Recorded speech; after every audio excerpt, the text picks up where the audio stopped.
नमस्कार दोस्तों। पाकिस्तान के अंदर उनके जो बड़े बड़े एनालिस्ट हैं उनकी कांपें टांग रही हैं, क्योंकि इनकी टांगें नहीं कांपती, इनकी तो कांपें टांगती हैं। अब कांपें भी इतनी टांग रही हैं इनकी कि अब इन्होंने उल्टे उल्टी जो ना ग्लोटियां लगानी शुरू कर दी हैं। वो रो रहे हैं वहां पर कि ब्राह्मोस आ गया हमारे पास, खुदा के वास्ते वो फटा नहीं, फट जाता तो हमारा क्या क्या फट जाता, गैस जो निकलनी थी वो पिछवाड़े से निकलनी शुरू हो जाती। और ये जो सारा था इनका रोना शुरू हो गया। अभी आती है बात कि रोना अब है क्या। ब्राह्मोस को तो गिरे हुए 2 साल हो गए। चक्कर ये है कि अब इनको एक खुफिया तरफ से एक खबर मिली है कि इनके जो न्यूक्लियर एसेट्स हैं उन्हें खत्म किया जाएगा। उमेश जी ऑलरेडी 6 महीने से ये राग लगा के बैठे हैं कि डी न्यूक्लियराइजेशन ऑफ पाकिस्तान ये होना चाहिए। मैं आपको छोटा सा क्लिप दिखाता हूं कि किस तरह से इनका रोना और धोना ऊपर और नीचे शुरू हो। इसराइल शायद हमारी न्यूक्लियर इंस्टॉलेशन को अटैक न कर दे। इंडिया का आपने से ब्रह्मोस आपने मिसाइल देखा कैसे मुरीद की माँ के गिरा। शुक्र अब फटा नहीं, क्योंकि जब आपका घर कमजोर होगा ना फिर आपका दुश्मन आप पे हावी हो जाएगा। लेकिन ऐसे में पाकिस्तान का ऐसी अब आप देखिए कि दुश्मन जो आप कमज़ोर होते हैं तो दुश्मन आपके ऊपर हावी होता है। पहली बात ये ब्रह्मोस फटा नहीं, उसका दुख या खुशी। और तीसरा ये है कि अब इसराइल, ईरान और पाकिस्तान इन दोनों के न्यूक्लियर इंस्टॉलेशंस के ऊपर हमला करने वाला है। इसराइल का तो पाकिस्तान से कोई लेना देना नहीं है। वाई पाकिस्तान? देखिए, इसके संदर्भ में आपको मैं बताता हूँ। 4-5 दिन पहले अमेरिका ने पाकिस्तान के 4 फर्म्स के ऊपर एक सैंक्शंस लगाए थे, जबकि उन्होंने मिसाइल टेक्नोलॉजी कंट्रोल रेजिम में कुछ चेंजेस करके हमें उसका हिस्सेदार बना दिया ताकि अमेरिकन स्पेस प्रोग्राम को बेनिफिट हो सके इसरो और नासा के कोलैबोरेशन में। आज की डेट में पाकिस्तान के पास शाहीन मिसाइल है, जिसकी रेंज बताया जाता है 2750 किलोमीटर है। और आज की डेट में the distance between Pakistan and Israel, जो डिस्टेंस है वो 3000 किलोमीटर का है। अब अमेरिका ने जो सैंक्शंस लगाए हैं पाकिस्तान के ऊपर, वो डायरेक्टली इसके लिए लगाए हैं कि पाकिस्तान की मिसाइलें वो डायरेक्ट इसराइल ना पहुंच सके। और आपको मालूम है पाकिस्तान और इसराइल के बीच में 36 का आंकड़ा है, क्योंकि पहले भी मेरे ख्याल से 1980 में भारत और इसराइल ने प्लान किया था कि वो पाकिस्तान के कहूटा न्यूक्लियर फैसिलिटी पे हमला करेंगे। और अभी भी गाजा के ऊपर उन्होंने बेंजामिन नेतन्याहू को एक टेररिस्ट घोषित किया हुआ है। तो आज की डेट में भारत और इसराइल बहुत क्लोज एलाइज है। और आप और एक चीज है कि ईरान और पाकिस्तान के बीच में दोस्ती होती जा रही है, और ईरान का कोई भरोसा नहीं है। अगर वो पाकिस्तान से मिसाइल टेक्नोलॉजी ले ले, वो कोलैबोरेशन हो जाए, क्योंकि पाकिस्तान की माली हालत भी बहुत खराब है। $500 मिलियन का जो IMF से लोन मिलने वाला था, जो कंडीशनल लोन मिलने वाला था, वो नहीं मिल रहा उनको। उनकी हालत इतनी खराब है कि सीपेक से चाइना भी हट रहा है, क्योंकि IMF का लोन उन्होंने ये बोल दिया है कि आप ये पैसा चाइना को रीपे नहीं कर सकते इंटरेस्ट के हिसाब से। तो अब पाकिस्तान को प्रॉब्लम इतनी खराब इतनी इतनी ज्यादा प्रॉब्लम हो चुकी है कि वो इंटरनेशनल मार्केट में अपनी न्यूक्लियर टेक्नोलॉजी, अपनी मिसाइल टेक्नोलॉजी सब वो बेच सकता है। और पाकिस्तान का जो न्यूक्लियर टेक्नोलॉजी है वो खुद का नहीं है, उसने सब जगह से चुराया है। उसने नेदरलैंड से चुराया है, उसने नॉर्थ कोरिया से लिया है, उसने को चाइना ने सपोर्ट किया है, पहले उसको यूनाइटेड स्टेट्स ने खुद सपोर्ट किया है, क्योंकि वो भारत के अगेंस्ट पाकिस्तान को खड़ा कर रहा था for regional balancing of power.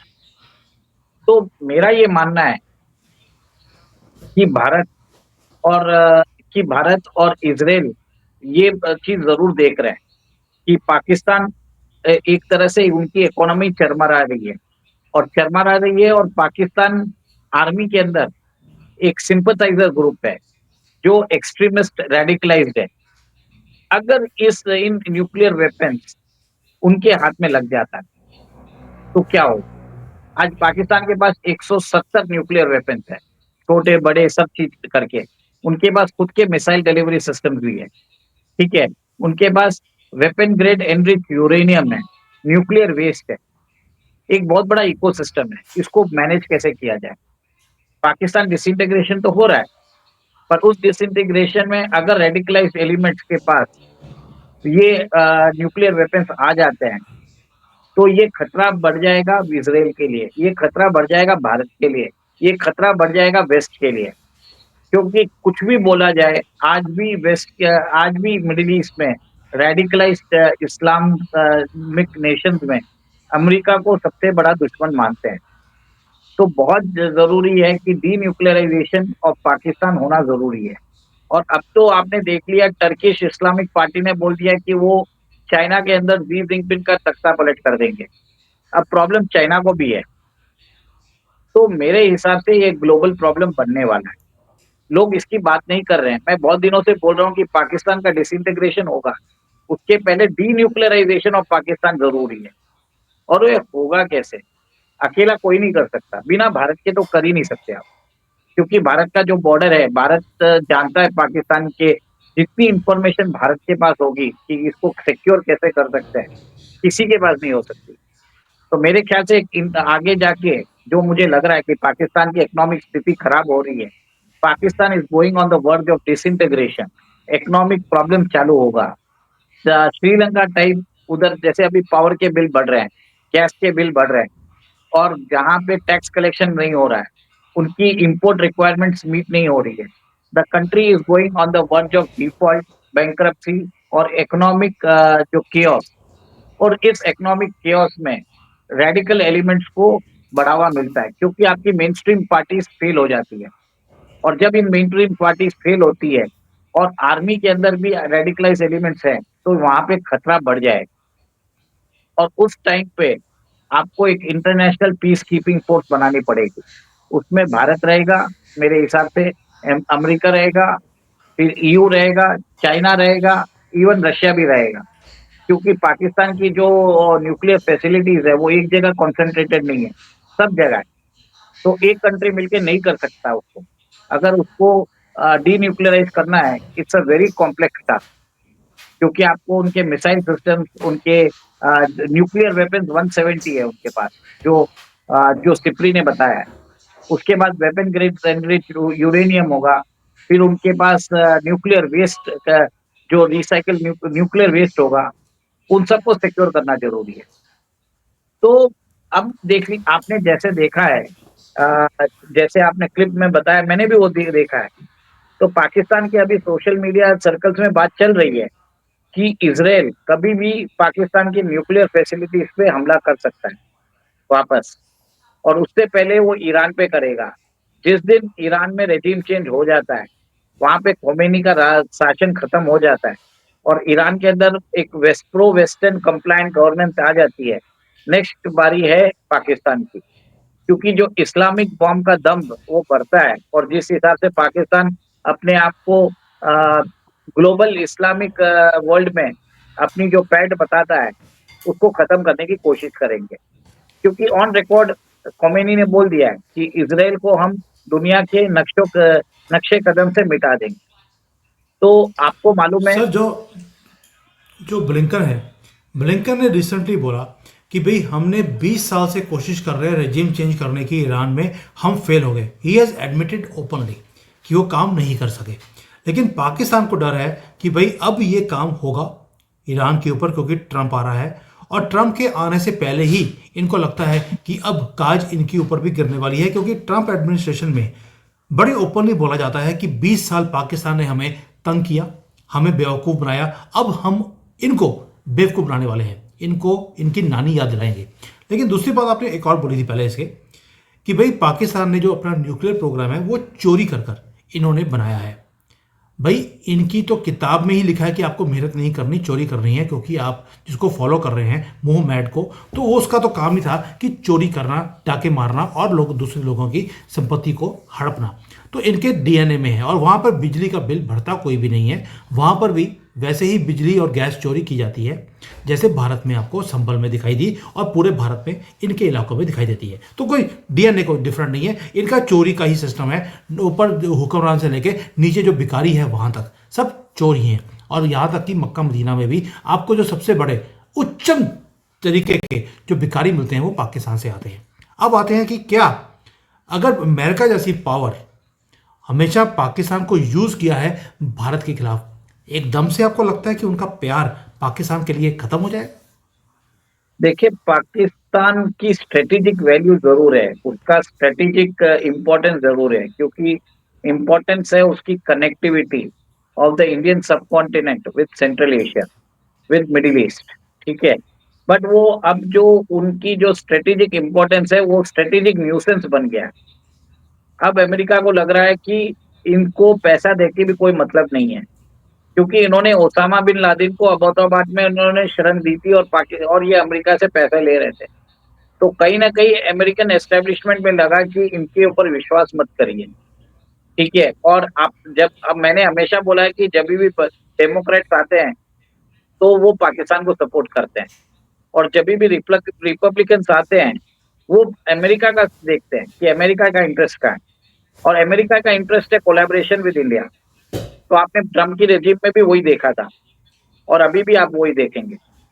तो और सडनली जैसे ही ट्रम्प की रेजिम आ रही है, अमेरिकन एडमिनिस्ट्रेशन में जो मेजर्स जो बाइडेन एडमिनिस्ट्रेशन में लेने थे वो उसके एंड डेज में लेना चालू कर दिया है, क्योंकि जो नए हुक्मरान आने वाले हैं अमेरिका में वो एंटी इस्लामिक है।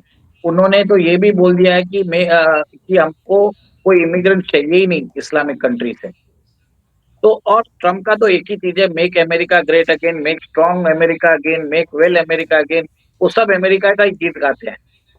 और कहीं ना कहीं जो अगर अमेरिका को लगता है कि पाकिस्तान उसके लिए खतरा है, अमेरिका का मतलब अमेरिका और इसराइल, तो वो पहले ही वो सारे काम कर देगा जो उसको लग रहा है। और इसका मतलब ये है कि जल्द ही जल्द इसराइल ईरान के न्यूक्लियर फैसिलिटी पे स्ट्राइक करने वाला है। कुछ ना कुछ बड़ा काम होगा उधर, और ये ट्रम्प रेजिम में पक्का होने वाला है। और आपने देख लिया है कि जिस हिसाब से सीरिया से रशियन फोर्सेस निकले हैं, तो मेरे हिसाब से कहीं ना कहीं मुझे लगता है, ये मेरा व्यू है, कहीं ना कहीं अग्रीमेंट हो गया पुतिन और ट्रम्प के बीच में। तो देखिए सर, ये middle east is very much important, और जिस दिन मिडिल ईस्ट में ईरानियन रेजिम चेंज होती है, अगली बारी पाकिस्तान की रहेगी। पाकिस्तान के सिचुएशन खराब होंगे, वहां पे राइट्स होंगे, वहां पे मिलिट्री संभाल नहीं पाएगी। सडनली बात आएगी कि न्यूक्लियर वेपन्स, वहां की जो रेडिकल एलिमेंट्स है वो बोलेंगे हम अपने इस्लामिक बॉम्ब को यूज करते हैं यूएस के खिलाफ। सब लोग जागेंगे। अभी बात नहीं हो रही है, पर पाकिस्तान के अंदर media channel, social media channel बात करने लगे हैं। This is the first time, जो मैं हमेशा आपको 2-3 साल से बोलता जा रहा हूँ, जब से अफगानिस्तान में यूएस फोर्सेस ने वहां से रिट्रीट किया, जब वो दुम दबा के भागे थे। मैं 2021 से बोल रहा हूँ ये बात। चलिए, अभी जो पाकिस्तान की डीन्यूक्लियराइजेशन है, इसका मतलब है ये अब होता हुआ दिखाई देता है। अगर वहाँ की मीडिया ने भी बोलना शुरू कर दिया, दैट मीन्स कुछ ना कुछ तो बादल हैं घबराहट के, जो कि इमरान खान बोलते थे घबराना नहीं है, लेकिन अब घबराहट के बादल इनके ऊपर छाने शुरू हो गए हैं। दैट मीन्स इनकी डीन्यूक्लियराइजेशन, उसके बाद इनका विघटन अब सारे मिलकर करेंगे। हमें अकेले को कुछ करने की जरूरत नहीं है, हमारी जहाँ हेल्प चाहिए होगी। हमारा एजेंट इमरान खान उधर है, और आप देखेंगे जैसे ही वो बाहर आएगा वो हमारा काम कर देगा। तो जो भी है, हमको इमरान खान को सपोर्ट करना है बस, बाकी कुछ करना नहीं है। कोई बात नहीं, थोड़े से पैसे और भेज देते हैं। पिछले पैसे अगर ख़त्म होगे भी होंगे तो हम और इकट्ठे करके भेज देंगे, ताकि वो हमारा काम, पाकिस्तान का विघटन और दूसरा डीन्यूक्लियराइजेशन दोनों करे, क्योंकि एग्रीमेंट हमारे से वैसे ही साइन किया है जैसे राहुल गांधी ने चाइना के साथ 2008 में एग्रीमेंट एक साइन कर लिया था। अब देखते हैं आगे जाके क्या होगा। थैंक यू सर, बहुत बढ़िया खबर। जय सिया राम। जय सिया राम।